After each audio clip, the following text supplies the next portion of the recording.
O Além da Notícia da noite de hoje está falando sobre a discussão a respeito do aborto no Supremo Tribunal Federal, na ADPF 442. O termo ADPF é Arguição de Descumprimento de Preceito Fundamental. E interessante, olha, esta ação que está propondo a descriminalização do aborto no Supremo Tribunal Federal, ela está questionando justamente o seguinte, que a criminalização do aborto afronta a dignidade, tal qual está na legislação hoje. Afronta a dignidade da pessoa humana, a cidadania, a não discriminação, a inviolabilidade da vida, a liberdade, a igualdade, a proibição de tortura ou o tratamento desumano e degradante, a saúde, o planejamento familiar das mulheres e os direitos sexuais e reprodutivos. É interessante. Eles falam bonito. Só descobriram isso agora, que o aborto ser crime é contra tudo isso aqui. Descobriram somente agora, depois de quantas décadas, não é? Então surgiram agora os gênios que estão descobrindo coisas que a Constituição vem errando gravemente, porque isso aqui é horroroso, isso aqui é crime hediondo. Então a Constituição brasileira está cometendo este crime aqui há décadas e agora alguns iluminados descobriram isso, não é? E é crime tudo isso, mas não é crime você cessar com a vida de alguém. Exato. Não é um crime contra a própria vida. Eu não estou falando, e não é a minha expertise, de leis. É um crime contra a própria vida. Você não dá a possibilidade ou inviabilizar a vida de alguém. Não é? É só um questionamento. E aí, só em relação a essa questão, é crime e tal, a gente sabe que é crime. Agora, eles adoram dizer as mulheres, de novo, pretas, pobres, vão para cadeia. Ninguém vai para cadeia por causa de aborto. Isso é outra mentira. Agora eu vou usar o termo mentira. Não é falácia, não é eufemismo, não é fake news. É mentira. Um estudo da Defensoria Pública do Rio mostrou que de 2000 a 2016, somente, eu estou falando de 17 anos, hein? Somente 42 mulheres foram processadas por aborto. Ninguém presa. Então essa é outra mentira. Ninguém vai preso por aborto. Deveria ser, porque é crime. Mas aqui no Brasil tem a lei que pega, tem a lei que não pega. Então o aborto não prende ninguém. Não existe isso. Aqui foi processada, vai no máximo para a delegacia, conversa lá tal, aquele famoso termo circunstanciado e acabou. Então ninguém as cadeias brasileiras não estão sendo preenchidas por mulheres que fazem aborto. E eu nem sou a favor que você tenha que fazer esse tipo de perseguição, não. Só estou querendo mostrar a mentira. Ninguém vai preso por causa de aborto. Se tem alguém preso, por favor, que a imprensa mostre essa pessoa presa. Não tem ninguém preso. Doutor, mas tem um outro número também que ninguém chega a um acordo sobre ele. O número de mortos, de mortes provocadas pelo aborto. Pois é, o de morte eu já falei, né? São mais ou menos 70, eles dizem que é 50 mil, 11 mil. Data SUS é claro. Tem ano a ano, você tem 2015, 2013, vira 60, 70. Uma outra coisa importante aqui em relação à morte, eu também vou falar sobre a questão do número total de aborto. O aborto legal no Brasil, o que é o aborto legal? São as 3 situações em que o aborto é permitido. Anencefalia, estupro e risco de vida materna. Eu, Rafael, minha posição pessoal, eu sou a favor dessas 3 situações. Ponto. A legislação atual, para mim, ela é perfeita. Eu entendo que as pessoas religiosas elas são contra e tal. A minha posição como técnico é essa. O aborto legal no Brasil, exatamente por essa situação de calamidade, ele não é seguro. No ano de 2015, nós tivemos uma taxa de mortalidade materna de aborto legal, eu estou falando de aborto legal, aquele que é feito na maternidade com médico, 3 vezes maior que a taxa já africana do Brasil de mortalidade materna, que é de 60. A gente teve uma taxa de mortalidade materna de 176 mortes a cada 100 mil nascidos vivos. Então, hoje tem mais ou menos 1.800 abortos legais por ano no Brasil, aquele que é permitido pela lei. Se você multiplicar esse número, porque vai virar liberado, você vai multiplicar por 10, por 20, por 30. Embora elas dizem que quando libera diminui, isso não é verdade. Vide o caso do Uruguai, que aumentou, vide o caso de Portugal, dos Estados Unidos e tudo mais. Você vai aumentar em muito a mortalidade materna, porque o aborto legal no Brasil não é seguro, porque nada no Brasil na saúde pública é seguro. A saúde pública do Brasil é horrível. Eu ouvi um outro argumento que me fez rir, que foi o seguinte, olha, uma vez que o aborto está tão disseminado, uma vez que, e aí citam esses números aqui gigantescos de abortos praticados, então quer dizer que a legislação não funciona mais. Se ela não funciona mais, para que ela continuar existindo? Aí eu fiquei pensando ali na minha ignorância, eu falei, puxa vida, interessante esse argumento deles, porque se a legislação não funciona mais também para os assassinatos, tantos assassinatos, tanta violência, vamos então descriminalizar também os homicídios, então quem matou não precisa mais ser preso. Não é? Quem está cometendo crimes absurdos e hediondos não precisa mais ser preso. Por quê? Porque são tantos assassinatos, tantos homicídios por aí. E já está liberado, Já- né? Porque quem mata não acontece nada. Não se consegue controlar mesmo, então tira o crime de homicídio. Quem matou não é mais criminoso, não. Não é isso? São argumentos realmente que fazem a gente rir. Lamentavelmente. Bom, seguindo aqui, eu quero trazer agora a palavra do presidente da CNBB, porque a Igreja Católica, ela é de fato uma das grandes vozes que tem se levantado contra essa questão do aborto todas as vezes que ele é trazido à tona em nosso país. Nós vamos ouvir agora Dom Sérgio da Rocha, que é cardeal arcebispo de Brasília e presidente da CNBB, que está muito empenhada nessa questão toda. Vamos ouvi-lo. A Igreja no Brasil, através da CNBB, tem manifestado em diversas ocasiões a sua posição frente à questão do aborto. A CNBB tem várias declarações em que expressa claramente a sua defesa incondicional da vida, desde a concepção até o seu fim natural, rejeitando qualquer tentativa de legalização do aborto no Brasil. Seria muito importante retomar esses textos da própria Conferência Episcopal e valorizar essa posição que tem sido firme, corajosa e permanente. A rejeição do aborto, da legalização do aborto no Brasil e a defesa da vida em qualquer situação que ela esteja. Nós não podemos fazer abatimento, nem colocar condições. A defesa é incondicional.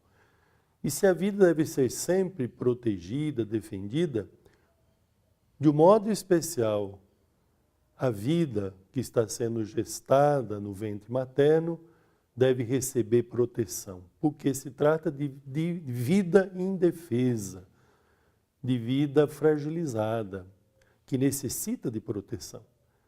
Então, que esta defesa incondicional da vida possa sempre ser testemunhada pela Igreja através da Conferência Episcopal, mas também possa ser testemunhada, defendida por todos os membros da Igreja. Professora Rose, a Igreja tem suas razões filosóficas, antropológicas, teológicas para ser a favor da vida e para ser contra o aborto. Mas a senhora está com um livro aqui que ele fala justamente por que ser a favor da vida. Este livro, qual é o seu teor? Qual é a sua linha também de defender a vida? Olha, aqui nós os conceitos básicos da vida, né, da concepção e tudo isso, quando começa a vida, quando é a concepção, e a mulher é algo, Ronaldo, que o SERV trata muito. E a mulher, como essa mulher é tratada, como ela deve ser acompanhada. E ele levanta algumas questões importantes sobre esse desenvolvimento da criança, o desenvolvimento do feto e o lado emocional da mulher. Doutora Lenise Garcia diz uma frase que eu acho excelente, que é: a mulher pode tirar um filho da sua barriga, mas ela nunca vai conseguir tirar do seu coração e nem da sua mente. Isto quer dizer que o aborto tem consequências? Tem, e eu vou te dizer um pouco mais. Nós acompanhamos mulheres que já fizeram ou passaram pela experiência do aborto. O aborto espontâneo ou provocado. E é muito triste, não só psiquicamente, como fisicamente. Fisicamente, doutor Rafael pode dizer. Mas eu vou mostrar estudos que mostram que o aborto ele é mais perigoso do que deixar a gravidez evoluir, do ponto de vista médico. E nós temos eu quero essa saber sobre isso também, já o senhor comenta. Aqui também fala e nós também. temos essa pesquisa também. Então, temos o lado psicológico, a síndrome pós-aborto. Tem um vídeo no YouTube que chama Arão. E a síndrome pós-aborto, quando chega, enfim, síndrome pós-aborto, depressão, o sentimento de rejeição, a drogadição, tantas sequelas emocionais, suicídios, tantas sequelas emocionais que nós colocamos na balança para ver o que causa mais consequências. Continuar com a criança, com o bebê, ou cessar a vida. Quando a morte não traz esperança. Enquanto tem vida, isso é um chavão, um clichê desde a minha avó, enquanto tem vida, tem esperança. Não é? Aqui ninguém descobriu a pedra. Então, as sequelas emocionais são muito grandes. E a mulher pode dizer, foi a melhor coisa que eu fiz, não me arrependo. Um dia na vida dela, ela vai chegar à conclusão que eu fiz. Sem contar a esterilidade, sem contar todas as sequelas. Nós tivemos o caso de uma moça e ela teve uma anemia tão profunda que ela não conseguiu viver. Ela veio a óbito. Então, eu te pergunto, para que isso? Bom, a senhora está falando com conhecimento de causa. Eu vou falar mais uma vez. A professora Rose é fundadora e presidente do Centro de Estruturação para a Vida. Reestruturação para a Vida. Onde está sediado? Em São Paulo. São Paulo. Nós atendemos o Brasil todo e o mundo todo. Por telefone, por e-mail e mais para frente eu vou falar. A maioria dos casos chegam até vocês de que forma? Pelas redes sociais, boca a boca, muitas unidades UBS que nós conhecemos em São Paulo, hospitais, nós colocamos no metrô. Por quê? Porque nós queremos passar isso mesmo, nós vamos dar apoio, o SEV oferece cursos profissionalizantes, eu estava falando com o Dr. Rafael, nós temos voluntários que ela passa o dia gestante, passa o dia para ter condições, então vem médicos, psicólogos, nutricionistas, nós temos uma doula que faz esse acompanhamento da gestante. Então, nós tentamos, de alguma forma, Ronaldo, dar condições para que a mulher ou o casal tenham essa criança. Quando o parceiro acompanha, ele também tem cursos profissionalizantes. Nós temos parcerias com empresas onde eles são encaminhados, onde elas são encaminhadas para poderem continuar com a vida. Nós estamos aqui recebendo dezenas e dezenas de perguntas, já chegaram aqui ao nosso programa. Eu vou trazer uma que é muito oportuna para o momento agora que a senhora está nos falando. E as consequências psicológicas para os pais? Minha namorada abortou e eu morro de tormento com o arrependimento. É um rapaz. Eu me arrepio. Nós temos 2 livros, um é Perdoada e Liberta, para a moça que abortou, e para os homens, chama-se, que nós não editamos ainda, Pais Esquecidos. Nós achamos que só a mulher sofre sequelas emocionais, mas o homem também. O homem que passou por essa experiência, que apoiou a namorada ou que levou a namorada para abortar, ele também sofre suas consequências e o SEV também acompanha esses homens, ou que sofreram pelo aborto espontâneo. Doutor Rafael, olha aqui. Boa noite. Se vivemos em uma democracia e a maioria é contra, por que não colocar em votação popular ao invés de ser apenas uma pessoa, está colocando aqui juíza, no caso não será apenas uma juíza. Essa juíza ouvirá, depois o caso poderá ser levado ao plenário do Supremo, não é isso? Ela diz, em decidir um assunto tão complexo. Ele, Luiz dos Prazeres, Sobradinho, Distrito Federal. A questão, ela, no primeiro momento, agora será acompanhada pela ministra Rosa Weber, né? Eu não sou um jurista, mas o motivo é muito óbvio. Quando você sabe que você não, por um caminho você não vai ter sucesso, você tenta um atalho, né? Então você pula o legislativo, pula o povo, você poderia fazer um plebiscito, não teria problema nenhum. Eu posso te garantir que a maioria da população seria contra. Eles sabem disso, então eles vão para o lado que eles acham que tem mais chance. A gente, realmente, se você olhar, analisar os votos passados dos ministros, as declarações, me parece que se for para votação no Supremo, vai passar. Aliás, amanhã vai ser meio que um mise-en-scène, porque as opiniões das pessoas estão mais ou menos já formadas. Daí a importância de uma mobilização grande agora? Sim, sim. Antes da mobilização, eu preciso fazer uma correção. Pois não. Não é judicialização, porque o Supremo Tribunal Federal faz isso, mas é um ativismo judicial. E precisamos, eu quero fazer uma convocação. Se você defende a vida como nós, amanhã no Congresso Nacional, vai começar às 9 horas, vá. As primeiras pessoas que chegarem vão poder entrar e participar. Então, defenda a vida conosco. Isto é, esta sala de audiências do Supremo ela comporta um número X de pessoas. 120 pessoas. 120. Então, quem chegar primeiro entra. Sim. Então, Aquelas inscritas, que são, 30 pessoas, sim. mais 120 o número fechou. Isso quer dizer que se você mora aqui no Distrito Federal e quer tomar parte ali, então chegue bem mais cedo mesmo. Se começa 9, chegue muito mais cedo. Isso Não é mesmo. isso? E Certamente participe. haverá muita gente ali já bem cedinho para garantir lugar. Não é isso? Exatamente. Olha, tem mais perguntas ainda. Boa noite. O Conselho Federal de Psicologia se manifestou a favor da liberação, sem consultar os psicólogos. No nosso grupo do WhatsApp de psicólogos logoterapeutas está havendo uma mobilização para reagir a esse posicionamento. Sou Ilzara Caldas, psicóloga logoterapeuta de Taubaté, São Paulo. Olha, ela quer falar, mas eu queria falar. Essa aí eu acho extremamente importante. O que está acontecendo é o seguinte: as entidades de classe, elas estão tomando para si decisões sem a concordância dos seus filiados. Eu vou dar o exemplo da minha área. A psicologia, a gente já sabe, a psicologia teve aquela questão de transgênero, mas eu não vou entrar nesse mérito da psicologia. Mas eu vou dar o exemplo em relação à minha área. O Conselho Federal de Medicina, em 2013, se posicionou a favor da liberação do aborto. Tomou tanta paulada que ficou calado de lá para cá. Em 2018, com tanta pressão dos médicos, ele se manteve neutro. E o que não é a opinião da maioria dos médicos. A Febrasgo, pasme, Federação Brasileira de Ginecologia e Obstetrícia, tomou para si a decisão de vai estar amanhã defendendo a liberação do aborto, sem consultar os obstetras, da cabeça deles. Isto é um completo absurdo. Como é que uma federação brasileira de uma especialidade pode definir, baseado em 2, 3 pessoas, uma decisão ou uma assembleia sem consultar os pagantes? Eu sou pagante da Febrasgo. Eu pedi, inclusive, a documentação, como é que eles decidiram isso, mandei e-mail, notifiquei extrajudicialmente e não recebi absolutamente nada. Isso é um absurdo. Então, o que eu acho é que os filiados têm que pressionar. E não só pressionar, tem que trocar essas diretorias.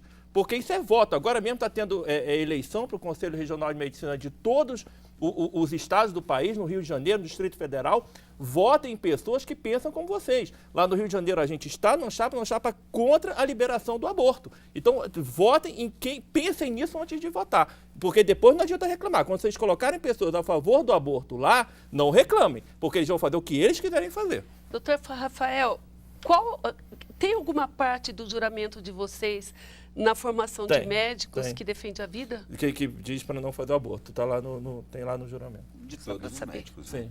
Todos os médicos, só para saber. Sim, sim. Olha, inclusive, doutor Rafael, chama de fato muita atenção aqui os grupos diversos que falarão a favor do aborto, as entidades diversas que falarão a favor do aborto, inclusive entidades das mais respeitadas.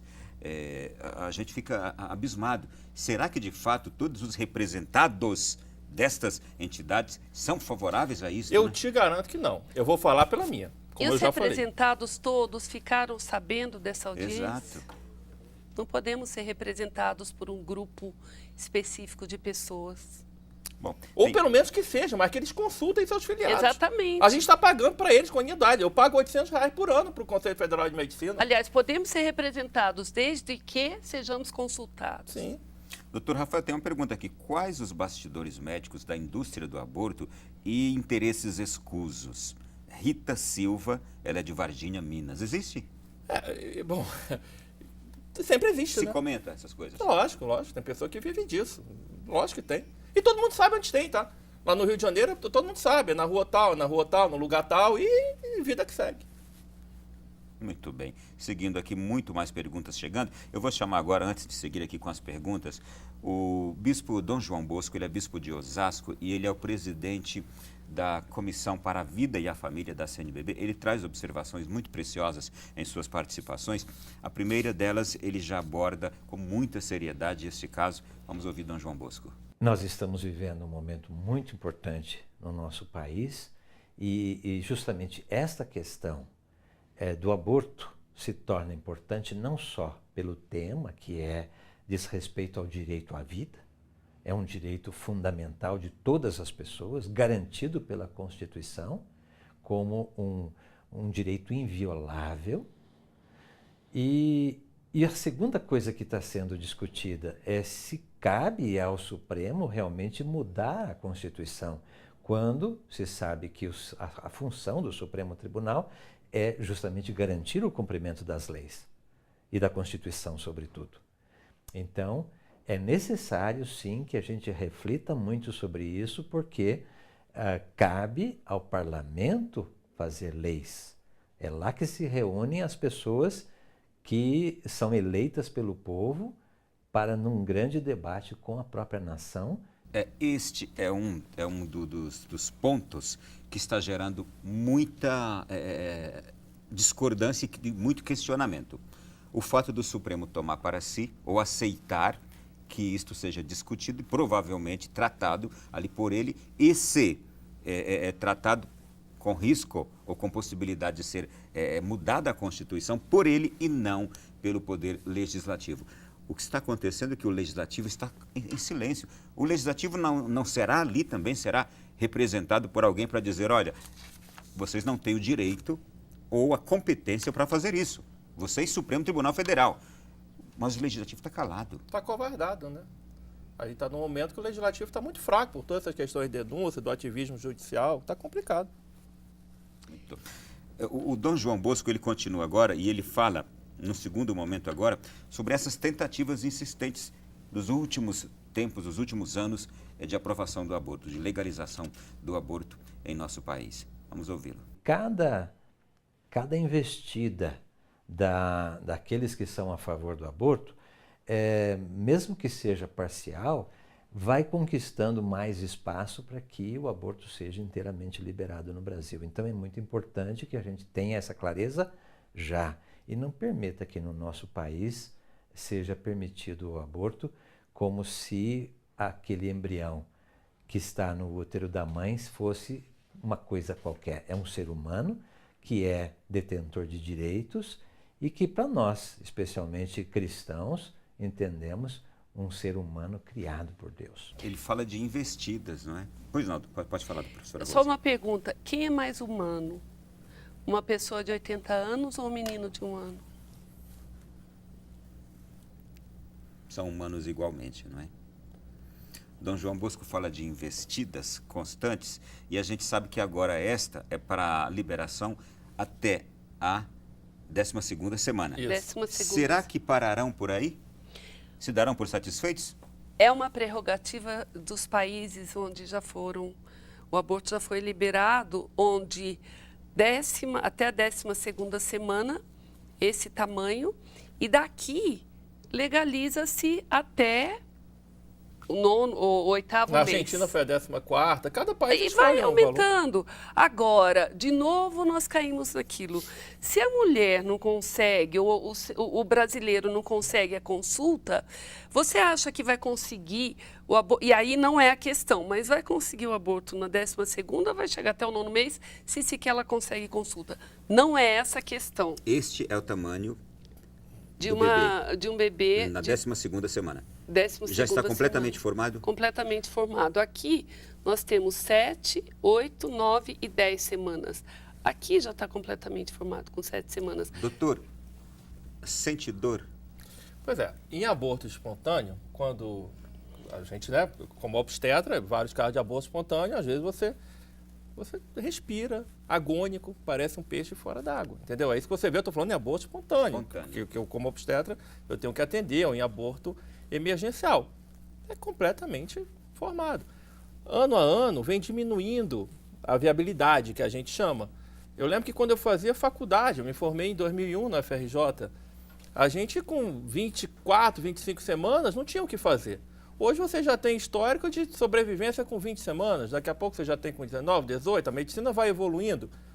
Então A gente ouve complicado. falar de práticas abortivas verdadeiramente macabras.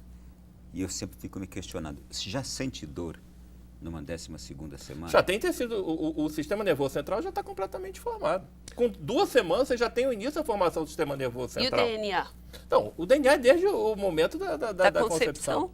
Entendeu? Já é uma vida separada, já é o DNA, uma vida. Quando você é concebido, o DNA começa a funcionar, você já tem características próprias, Sim. certo? Eu vou ouvir agora o Dom João Bosco, um terceiro ponto da fala dele.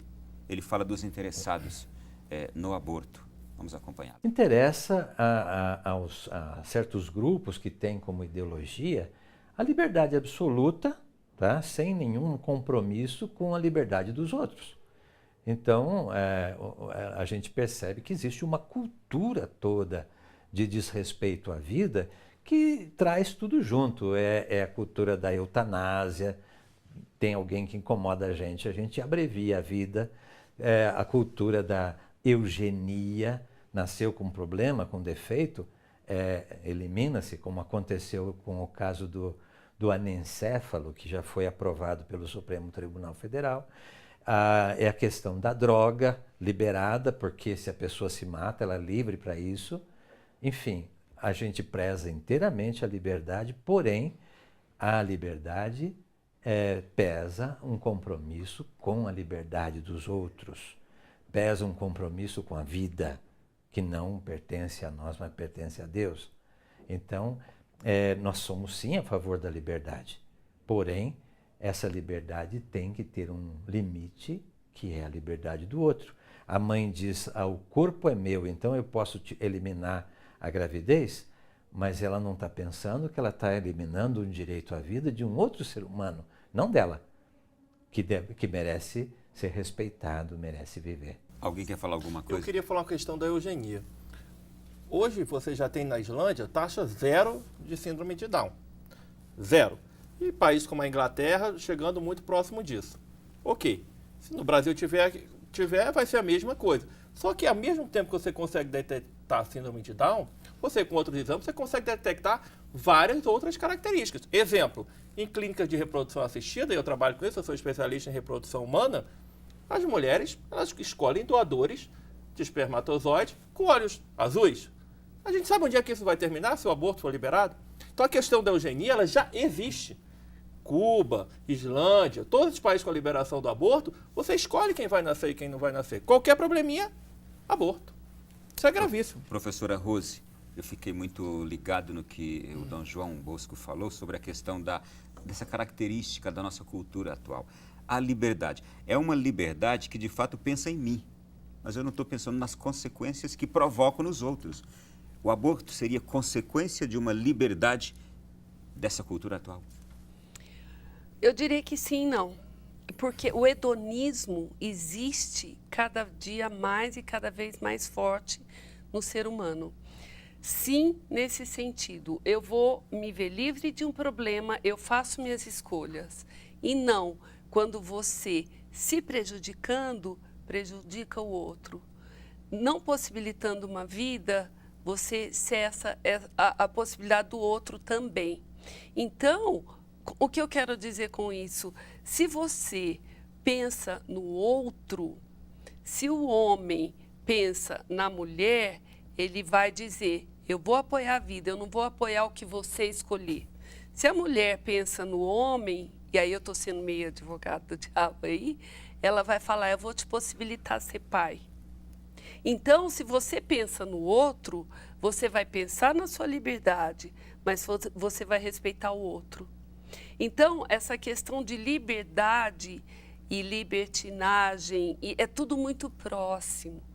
Porém, quando você fala, eu não vivo sozinho, eu não vivo numa ilha, eu não vivo só. Eu vou respeitar o outro, eu vou respeitar esse ser humano. E é por isso, Ronaldo, que nós não estamos aqui fazendo uma apologia apenas a esse bebê que vai nascer. Nós defendemos a mulher, sim.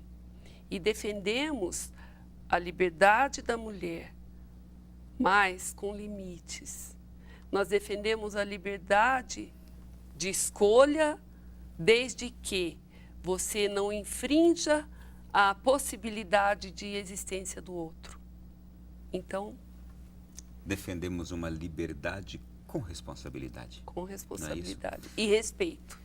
Nós vamos para o nosso intervalo e já no próximo bloco nós vamos acompanhar o que aconteceu hoje, por exemplo, aqui em Brasília, uma vigília na Catedral de Brasília e também temos notícias do que aconteceu no Rio de Janeiro, no Cristo Redentor. A cantora Elba Ramalho esteve lá também participando de uma manifestação em defesa da vida. E vamos ouvir daqui a pouco também o cardeal arcebispo de São Paulo falando dessa pressão que existe hoje para se aprovar o aborto no Brasil. E o bispo de Palmares, Dom Henrique Soares, fazendo uma reflexão importantíssima e tão linda sobre a vida humana.